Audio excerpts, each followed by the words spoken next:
So we've been watching these appointments roll in, right? And I mean, what's kind of amazing is that the "I told you so" got started on day one. It was right. That's right. Oh, Trump's anti-war. Here's 58 neocons for various positions. Right. And there was so much cope around the Marco Rubio one got reported by a bunch of outlets before it was officially announced. And Rubio for Secretary of State, Rubio, of course, being like a Cold Warrior neocon, standard issue, blah, blah, blah. And there was so much like, well, Trump hasn't said it yet. Maybe it's not really going to be him and blah, blah, blah. No, it was him. I actually bought into that because... Well, there was a delay. There was a delay, but also with Nikki Haley and Pompeo in particular, he actually released a statement saying they are not going to be in the administration. Yeah. And that was him throwing a bone to his base, the ones that hate Nikki Haley and the ones that hate Mike Pompeo. And so I was thinking, nah, he's smart enough to back off this Rubio shit and just pick somebody else who's a neocon who's not as well known. Right. But he didn't. He didn't. He didn't do it. And reportedly, like, Tucker flew down from Maine to try to block it. And some of the Rick Grinnell, like, type people in that camp were apparently involved. Don Jr. Nope. Yeah, Don Jr. was on Twitter being like, quote tweeting Dave Smith, like, we're going to keep the neocons out of this government. And Don Jr.'s like, 100%, bro. I'm on top of it, bro. And then next day, it's like, here's 78 Mike of them. Waltz and Marco Rubio. And how do you like Elise Stefanik? And yeah. I mean, Miriam Madelson got her money's worth. Yeah. Got her money's worth. Mike Huckabee and Pete Hegseth are psycho. They are religious, like evangelical, end time, messianic, like they aren't just, Yoav Gallant type. Like that's a Biden administration. They like the Yoav Gallants who are still complete monsters, but they're like, but at least we want to get the hostages back. No, we're talking about people now who are going to be in league with Smotrich and Ben-Gvir. Like that's their ideology. It's like, it is the, religious prophecy that the Palestinians are going to be kicked off this land. By the way, according to Huckabee, Palestinians aren't even really a thing. They don't even exist. It's not the West Bank. It's Judea and Samaria. There's no such thing as settlement. These are just neighborhoods and communities. There's no such thing as an occupation. Like, of course, U.S. foreign policy has always been pro-Israel, but the level of ideological zealotry from Huckabee and Hegseth in particular is actually quite unique. Huckabee is literally waiting for Jesus to return. Yeah. He thinks Jesus is going to come back in his lifetime. In order for that to happen, Israel needs to reconstitute Greater Israel, which means the West Bank, no longer Palestinian, Gaza, no longer Palestinian, parts of Lebanon, no longer Lebanese, so on and so forth. There's like 2 or 3 other countries that they would have to take over parts of in order to create the Greater Israel. He genuinely and sincerely wants them to do that, does not care about the death toll.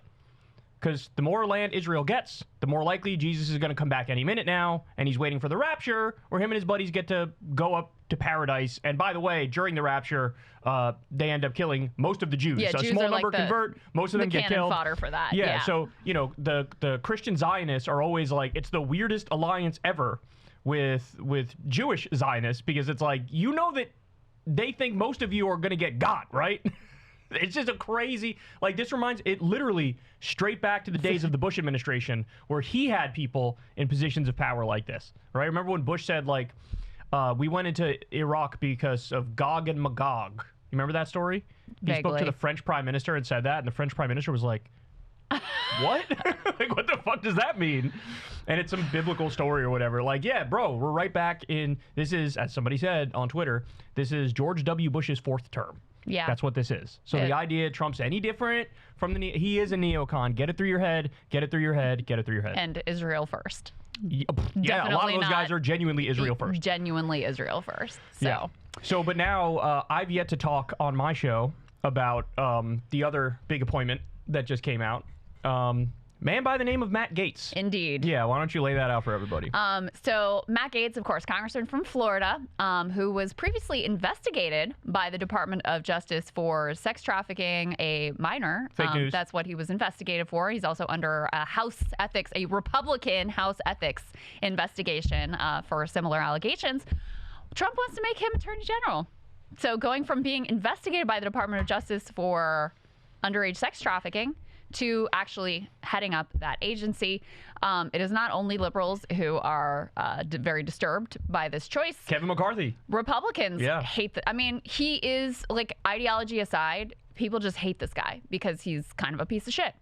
Just on like a basic. Met him before? Yes, and he is the reputation holds. Wow. So we interviewed him, especially in the early days of Rising.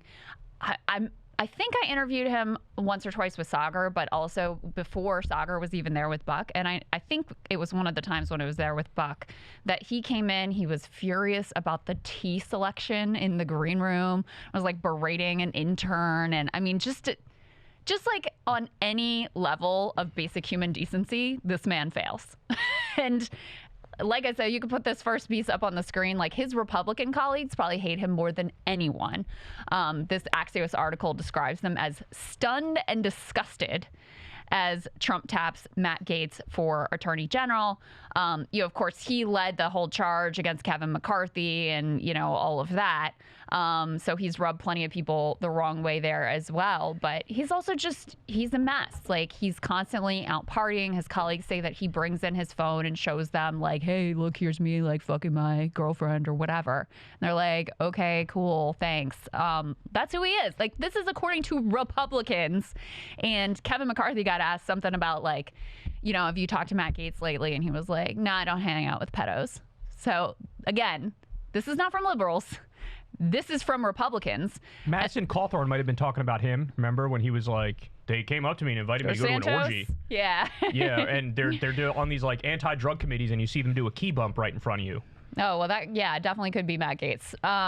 The other piece that's noteworthy, I mean, there's a lot that's noteworthy about this, but the other part about the timing is he immediately resigned his House seat, which is not typical.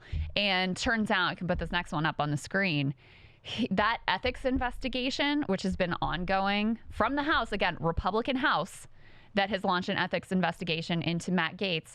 They were set to vote on releasing a, quote, highly damaging report outlining their investigation, according to multiple sources. That vote was supposed to happen on Friday.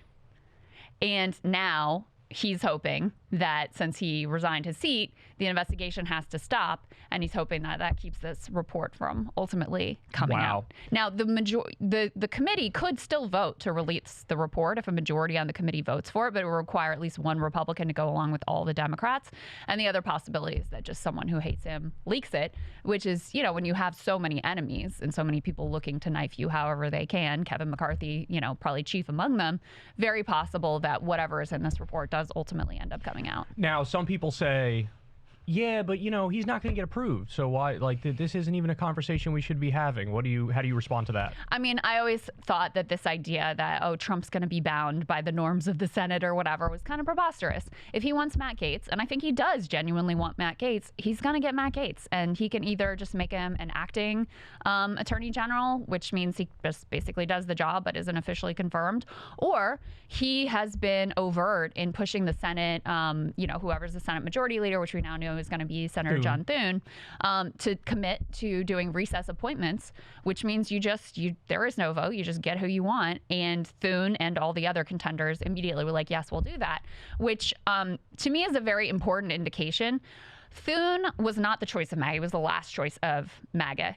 They wanted... No, Cornyn was the last choice of MAGA. No, Thune was the last choice. Really? Worse than Cornyn? Yes. Scott was the favored. Right. Mm-hmm. And then when it looked like Scott didn't have the votes, then this is per Emily Jashinsky, who, actually has sources in this world. Then after Scott didn't look like he had the votes, then they were like, all right, well, let's at least try to get Cornyn. He fails as well. So this was their last choice, Thune. But they all three immediately were like, yes, sure, we'll do recess appointments.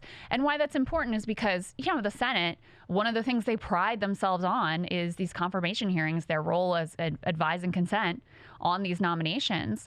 And so instantly they're just like, yes, sir, we're going to just give up our power to you. You can have it. No problem. So I think Trump wants Gaetz. There's reporting that he and Gaetz had already talked about how the recess appointment thing would work.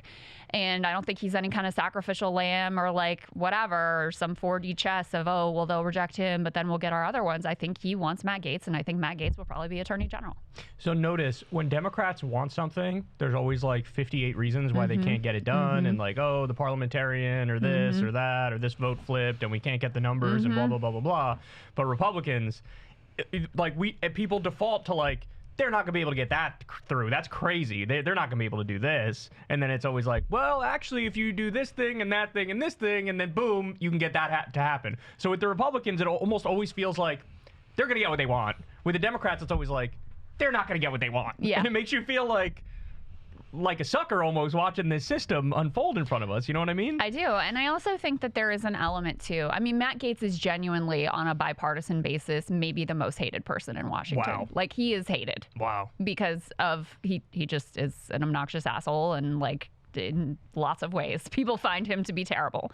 And so there is also something to, if I force them to like vote and accept this person, then they're gonna truly do whatever I want. And so I do think that there is an aspect of like domination in it as well. And that's a common tactic with Trump. I mean, that's basically the story of Trump's time as the head of the Republican Party, is forcing people to defend increasingly absurd and outrageous things and go along with them, because it just means, you know, you can push it that much further and that much further and that much further. And also, once a person has gone along with so much ridiculousness, then there's just like, you know, they can't go back. There's no going back. It's harder to go back. So I think there's a part of that too. If you don't know the answer to this, that's okay, but I'm curious, how exactly do these recess appointments work? Like, what do they do? Is it just like, so since the Senate's not in session, Trump could just pick somebody and they just default to, okay, we'll use that guy? Or? Yeah, pretty much. I mean, really? Yeah, so what the fuck? The guardrails are fake then. Everything's fake. Yeah, a lot. I mean, that's the thing, is a lot of these guardrails are not law. They're convention, right? Even like, you know, the way we've seen this with the evolution of the filibuster, where there used to be a convention of like, I know a lot about the filibuster, only used in extreme circumstances. Like, you don't just use this on every vote. Like, this is very rare. All the time. And then, but that wasn't a rule and it wasn't a law. It was just like what they did. It was the norm. And once those norms get broken, then that's just like how it is. So this goes back to the idea of the recess appointments, goes back to the time of like horse and carriage, when senators would have to travel home and it would take a long time. And so let's say that your Secretary of State like dies or resigns, and it's going to be a long time before the Senate's going to be back in session. All right, well, we'll just temporarily make a recess appointment so that we can get someone in this important position. And then when they reconvene, then we'll, you know, go through the formal process, whatever. Obama tried to use this, I think I'm getting this history correct. Obama tried to use this power a couple of times, and the courts actually blocked him. The Supreme Court actually blocked him at that time. So will they block Trump? I doubt it. You doubt it? I mean, I don't know exactly, but I kind of doubt it. Like, this is his court too. So yeah, I think they plan. And the other thing with Trump is like, he's used the acting secretary thing in the past too, especially at the end of his last term, when people were resigning because of all the Stop the Steal stuff. Mm-hmm. He just like, okay, well, I'm going to just put this crony in who couldn't get confirmed, and there's no time to confirm them anyway. I'm just going to put them in as an acting. And so he's also kind of like normalized that within his administration as well. So in any case, I think the only question is really, you know, is Trump really committed to getting Matt Gaetz? Because I think he is. And I think that if he is really committed, he's going to have Matt Gaetz. Yeah. So one thing to discuss here is the QAnon types. They have this whole, you know, deep, intricate, complex story about how Democrats, they're pedophiles and Trump is hunting them, bro. And they got this like story that's, you know, that's basically the story right there. Right. But they got all these little bits and pieces that they put in. So first thing I wanted to say was, in 2017, Matt Gaetz was the sole dissenting vote, excuse me, against an anti-human trafficking bill. You remember that? Yeah, I do. Okay. I forgot so about we have that. I do. And then the other thing is, again, this shows you how like the media environment is so different between the right and the left, how the right is always like on top of stuff immediately. And also there's this Alex Jonesification of the right, where like they will weave together an intricate conspiracy theory like that, and then it becomes like the default, where even Republican politicians are like, yes, that's true. Yep. But hey, I got to break it to you guys. There's this little theory now called pedocon theory, which is looking more and more legit the more Trump makes these picks, right? And the more stories come out. Take a look at this. The stunning political scandal that is rocking Capitol Hill. Republican Congressman Mark Foley abruptly resigned Friday after questionable emails he sent to a teenage boy. Dennis Hastert convicted of a financial crime, part of a scheme to mask something more egregious, his molestation of children. Hush money used to pay a man who says Hastert sexually abused him when he was 14 years old. There are now 5 former Ohio State wrestlers accusing Republican Congressman Jim Jordan of knowing about a team doctor's alleged sexual misconduct. 43 men who say they were sexually assaulted, abused, molested, or harassed by Dr. Richard Strauss. George Nader. His criminal history included multiple convictions for child pornography and child molestation. This morning, a judge sentenced Ralph Shorty to 15 years in prison. Police caught Shorty in a hotel room with a then 17-year-old boy. Roy more defiant as more accusers step forward, alleging sexual misconduct. This is the shopping mall where some say it was common knowledge and not a big secret that Roy Moore would flirt with teenage girls when he was in his 30s. One accuser says that Moore initiated a sexual encounter back in 1979 when she was just 14 years old. The new charges against Joel Greenberg. Sex trafficking of a minor and stalking a political opponent. Florida Republican Congressman Matt Gaetz allegedly having a sexual relationship with a 17-year-old girl. Investigators examining whether he, quote, violated federal sex trafficking laws. Ghislaine Maxwell is accused of helping Epstein sexually abuse underage girls. I've met her numerous times over the years, especially since I lived in Palm Beach, and I guess they lived in Palm Beach. But I wish her well.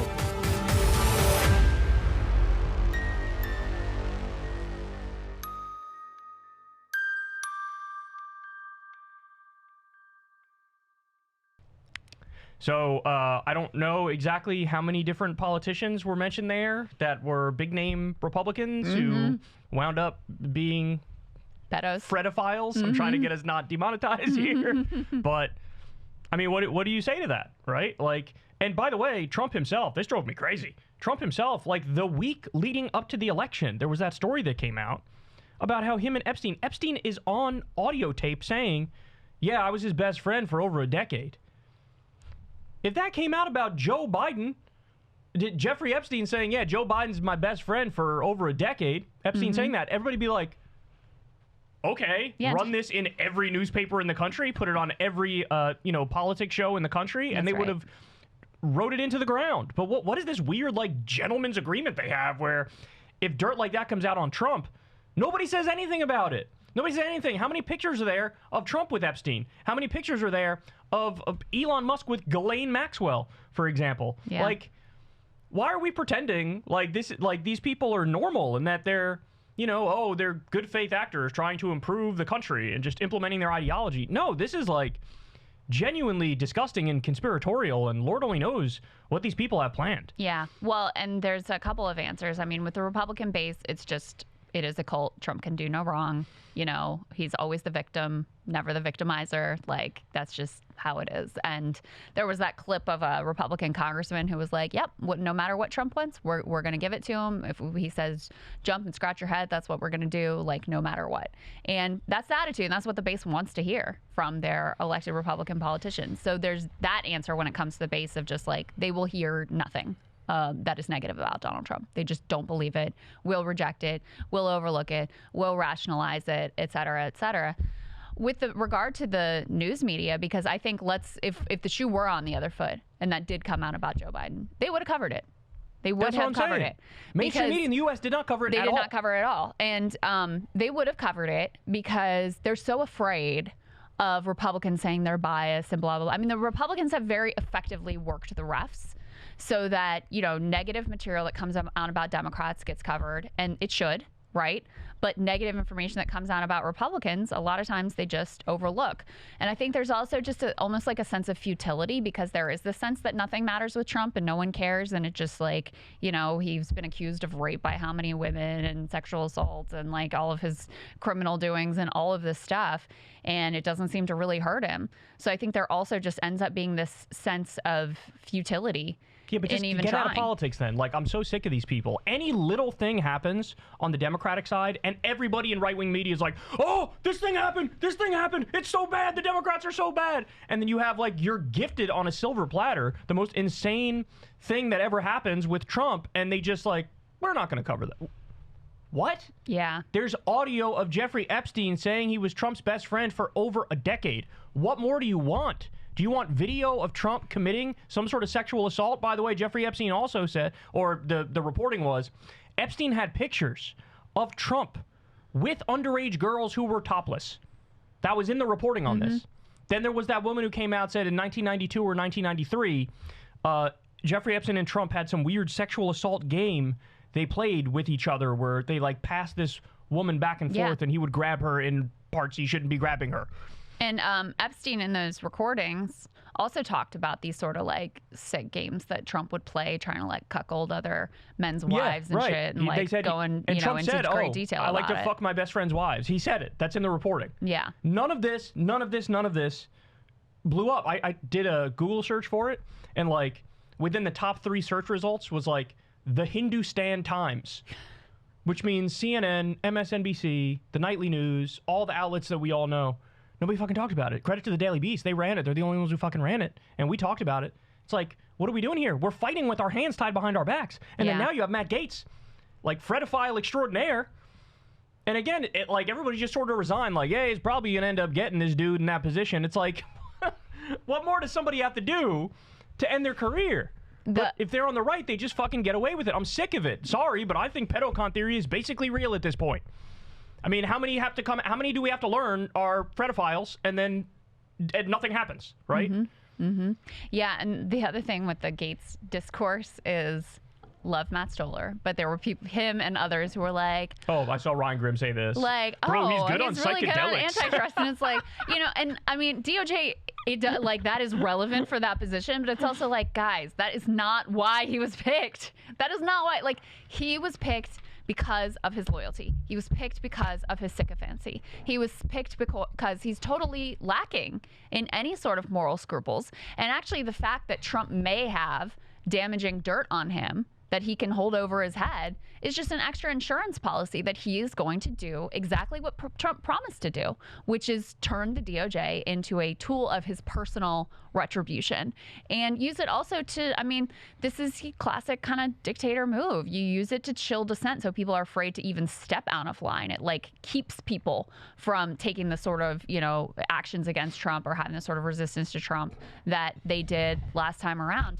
And, you know, this is part of why, like, I feel very dark about where the country is and what people just voted for and what we're likely to see. Because you also saw this before Trump even got elected. You know, people like Jeff Bezos and Zuckerberg and Google, Sundar Pichai and Warren Buffett didn't get involved in this race. They just decided we're going to pre-capitulate because we know the way he weaponizes government. We know the way that he'll punish us if we come out and we dissent or give money to the other side or publish an op-ed in our paper that is critical of him or whatever. And so, you know, that is the way that authoritarians kind of like coerce the public, coerce the powerful, keep people in line. And you've basically already seen that happen. So, you know, that's a lot of people are going to look at Matt Gaetz in that position and they're going to know, like, I can't step on a line too much because, you know, he's going to probably, you know, if you're Fani Willis, if you're Letitia James, if you're any of the people that went after Trump for his crimes, you should be very concerned about what this Justice Department is going to try to do. Bro, he's good on psychedelics and he's good on war stuff, bro. Look at my list I composed. He's good, bro. Hey guys, so today on Crystal Kyle and Friends, we talked to Juan David Rojas, who explained how we have only one party in the world that was able to hang on to power through COVID and after COVID. Throughout the world, every party got kicked out of power because everybody was pissed with how everything was going. One party was able to succeed. That is AMLO's party. AMLO is basically the Bernie Sanders of Mexico. Subscribe below on Crystal Kyle and Friends, and you'll learn the lessons to take away as to how Democrats can and should copy AMLO to stay in power.